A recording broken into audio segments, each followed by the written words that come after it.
sharp. Otherwise, I can make the class a lot easier, give them 800 speed film, and everybody would get a shot all the time because you don't need that much light.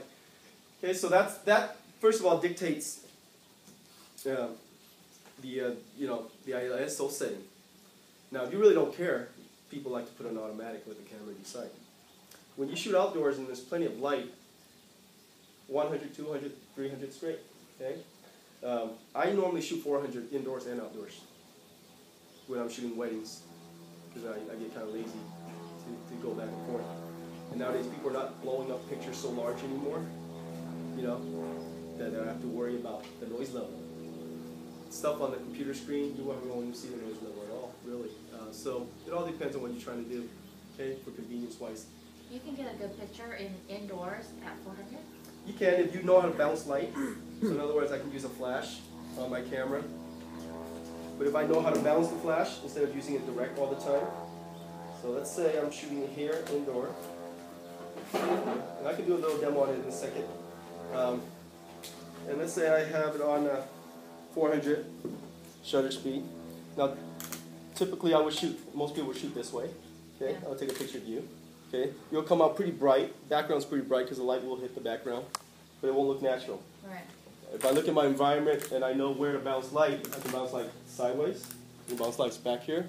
Okay, and I can still get a good, decent picture of you, but it's a little bit more natural. Okay, and if I'm shooting raw, there's a lot of give. I can bring it up a little bit more. Wow. You know, I can bring the background up a little bit more. So it's a give and take. It's always a give and take. I can also control how much light. So if I want more light, and I still want the bounce factor. Okay, I can kick in more light. It's a little bit brighter. You're sleeping. It's a little bit brighter. It's a little bit brighter. Okay, so if you know how to control external light, you can get away with a lot. Oh, wow. Yeah. So the tendency right now is a lot of photographers with cameras, they like to shoot at really high ISO because they're guaranteed a picture. So the new generation, they always like to, 1600. But then what they don't consider is if they ever want to print a picture or if their clients want a big print, it's gonna, they're gonna see that noise. If you try to make a metallic print with a 3200 ISO, it's not gonna look very metallic or sharp. Or you're shooting cars, stuff that are like, products. It might not look as great. So I like the, it all depends on what you're trying to do, okay? Then the other two components on the camera that controls exposures, one's the shutter, okay? They both control light. But the shutter controls how long light's into your camera. And then the aperture controls how much light enters your camera, okay? So what you're trying to do is you're always trying to balance those two so that you get the right amount of light in any situation, how long and how much, okay? So it's kind of like pouring liquid into a funnel to fill it up, okay? If you have a bigger funnel with a bigger opening, it doesn't require as much time to pour. If you have a smaller funnel, then it requires longer just to get the same amount of liquid into that container. Okay, so you're always struggling with that.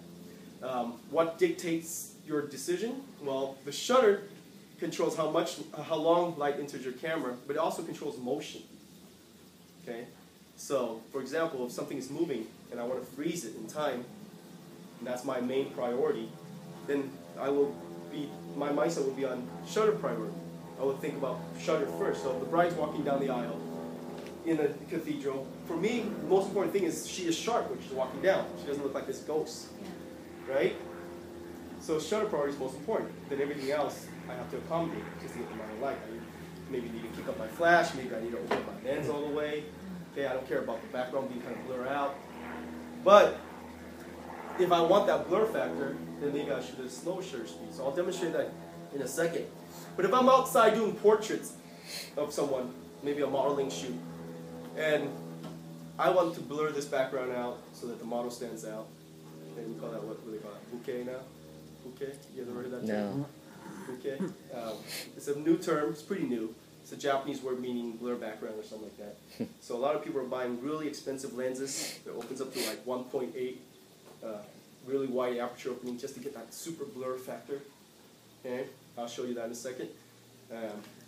So if I'm shooting outside, I'm photographing a model. I care about separating my model from my background. And because my model's not moving, she's posing all the time, or he, I I'm not so concerned about the shutter speed because there's plenty of light outside. So I would shoot at maybe aperture priority. So there's different modes that you can set your mind to make it easier for you. Aperture priority, shutter priority. Some people like to go all manual because they feel that's a professional way to go. I don't believe in that because why, technology is there for a reason.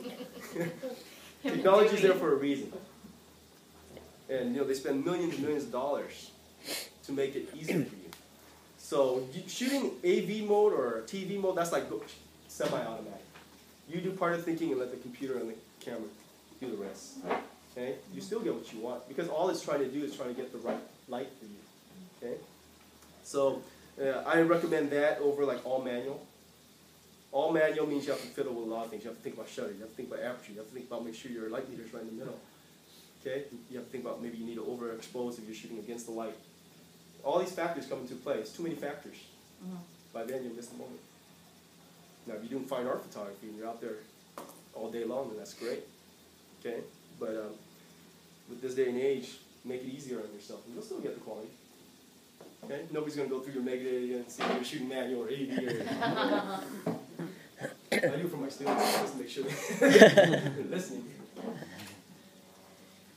Okay, so let's look at the shutter first, and I'll do a couple of demos so you can see how this works. Okay, so the shutter speed ranges depending on the camera. Okay, and here's another reason why certain cameras are more expensive than others. Most of the SLR has a bulb mode. Okay, and then every number means it's a fraction of a second. So if you look at 250, that means it's 1/250th of a second. And if you look at 2, that means it's half a second. Unless there's a 2 with a 2 little dash, okay, that means 2 seconds. Okay, so if you look at your camera, all those numbers, they mean it's a fraction of a second. Okay, in photography time, a second is a really long time. A 60th of a second is considered a long time in photography nowadays. Because your sensor is so sensitive to light. Okay? Back in the days, they took hours to make an exposure. But now a fraction of a second is a long time. So the rule of thumb is most people can handheld their camera at 1/25th of a second without motion blur.